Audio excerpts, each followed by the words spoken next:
लाल बहादुर शास्त्री एक ऐसा नाम जो सादगी, ईमानदारी और देशभक्ति का प्रतीक है।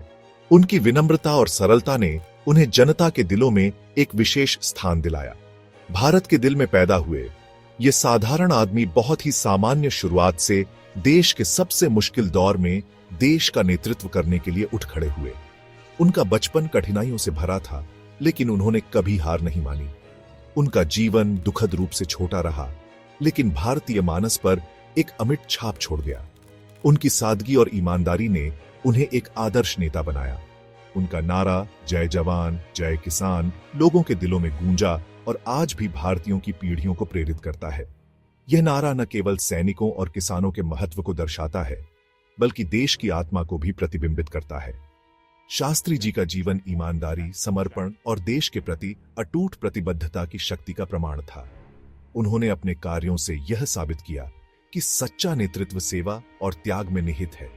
भारत के दूसरे प्रधानमंत्री बनने तक शास्त्री जी का सफर अद्भुत दृढ़ता और महात्मा गांधी के सिद्धांतों के प्रति अटूट प्रतिबद्धता से भरा था।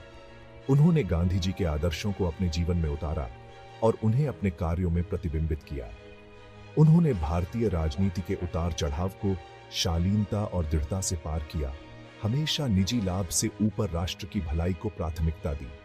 उनकी नीतियों और निर्णयों ने देश को एक नई दिशा दी।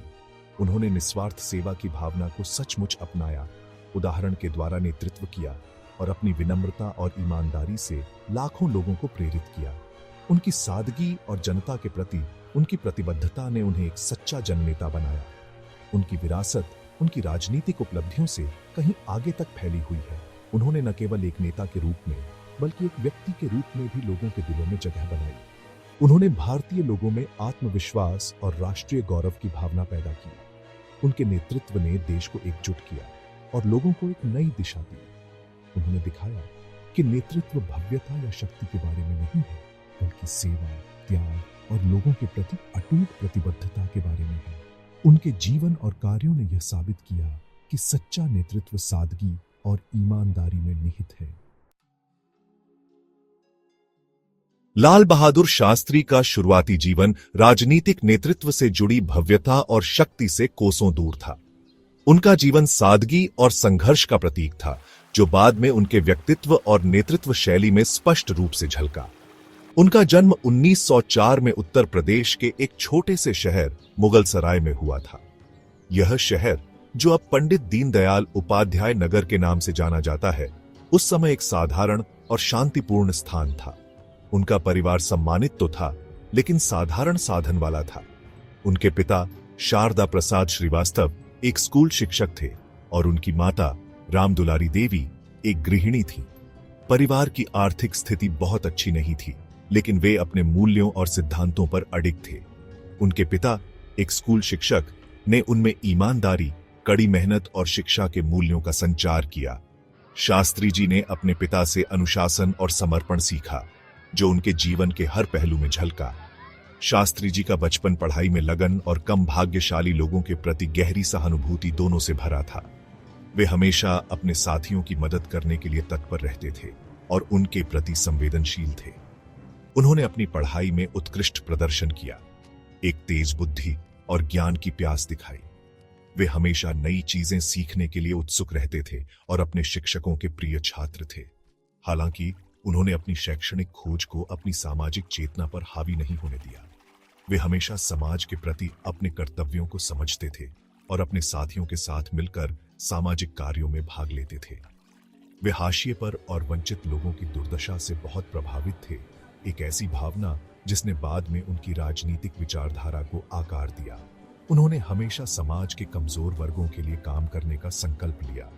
आर्थिक तंगी ने शास्त्री को कम उम्र में अपनी औपचारिक शिक्षा बंद करने के लिए मजबूर कर दिया, लेकिन उन्होंने कभी हार नहीं मानी और अपने आत्मविश्वास और दृढ़ संकल्प के साथ आगे बढ़ते रहे। निराश हुए बिना उन्होंने काशी विद्यापीठ, एक राष्ट्रवादी संस्थान, में दाखिला लिया, जहां उन्होंने अपने ज्ञान को और भी गहरा किया और अपने विचारों को स्पष्टता दी।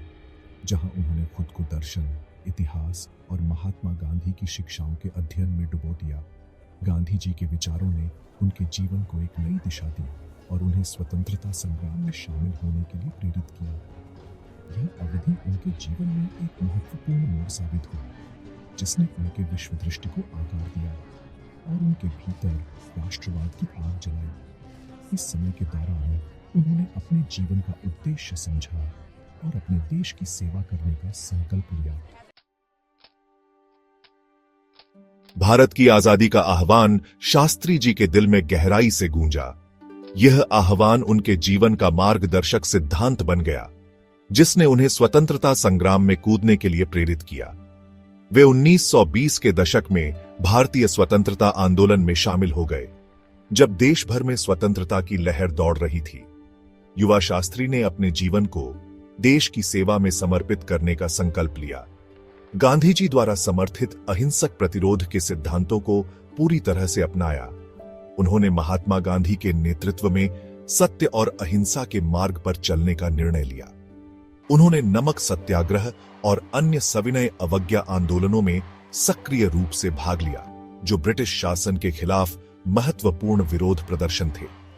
इन आंदोलनों में उनकी भागीदारी ने उन्हें एक सच्चे स्वतंत्रता सेनानी के रूप में स्थापित किया। उल्लेखनीय धैर्य के साथ कारावास और कठिनाई को सहन किया। जेल में बिताए गए समय ने उनके संकल्प को और मजबूत किया और उन्हें अपने उद्देश्य के प्रति और अधिक समर्पित बना दिया। आजादी के लिए शास्त्री जी की अटूट प्रतिबद्धता और उनके संगठनात्मक कौशल पर किसी का ध्यान नहीं गया। उन्होंने अपने नेतृत्व कौशल और संगठनात्मक क्षमताओं के माध्यम से स्वतंत्रता संग्राम को नई ऊंचाइयों पर पहुंचाया। वे जल्दी ही भारतीय राष्ट्रीय कांग्रेस के रैंकों में ऊपर उठे, जहां उन्होंने महत्वपूर्ण भूमिकाएं निभाईं। उनकी कड़ी मेहनत और समर्पण ने उन्हें पार्टी के भीतर एक महत्वपूर्ण स्थान दिलाया। जवाहरलाल नेहरू के एक विश्वसनीय सहयोगी बन गए। नेहरू के साथ उनकी साझेदारी ने स्वतंत्रता संग्राम को और भी मजबूत किया और उन्हें एक प्रभावशाली नेता के रूप में उभारा। उन्होंने असाधारण नेतृत्व गुणों का प्रदर्शन किया, जो उन्हें एक प्रेरणादायक नेता के रूप में स्थापित करता है। उनके नेतृत्व में कई लोग स्वतंत्रता संग्राम में शामिल हुए और अपने अधिकारों के लिए लड़ने के लिए प्रेरित हुए। जनता को संगठित किया और उन्हें अपने अधिकारों के लिए लड़ने के लिए प्रेरित किया। उनके भाषणों ने लोगों के दिलों में स्वतंत्रता की आग जलाई और उन्हें एकजुट किया। उनका योगदान विरोध प्रदर्शनों का नेतृत्व करने और गिरफ्तारी देने से कहीं आगे तक फैला हुआ था। उन्होंने न केवल विरोध प्रदर्शनों का नेतृत्व किया, बल्कि स्वतंत्रता संग्राम की रणनीतियों को भी आकार दिया। उन्होंने कांग्रेस पार्टी के लिए नीतियों और रणनीतियों को तैयार करने में महत्वपूर्ण भूमिका निभाई, जो स्वतंत्रता संग्राम की दिशा और गति को निर्धारित करने में सहायक सिद्ध हुई। अपनी तेज बुद्धि और रणनीतिक सोच का प्रदर्शन किया। उनकी रणनीतिक सोच ने उन्हें पार्टी के भीतर एक महत्वपूर्ण स्थान दिलाया और स्वतंत्रता संग्राम को नई दिशा दी। वे लोगों की नब्ज को समझते थे और उनकी आकांक्षाओं को प्रभावी ढंग से आगे बढ़ाते थे। उन्होंने आम जनता के साथ गहरा संबंध स्थापित किया और उनकी समस्याओं को समझा। पार्टी नेतृत्व और जनता के बीच एक महत्वपूर्ण कड़ी बन गई।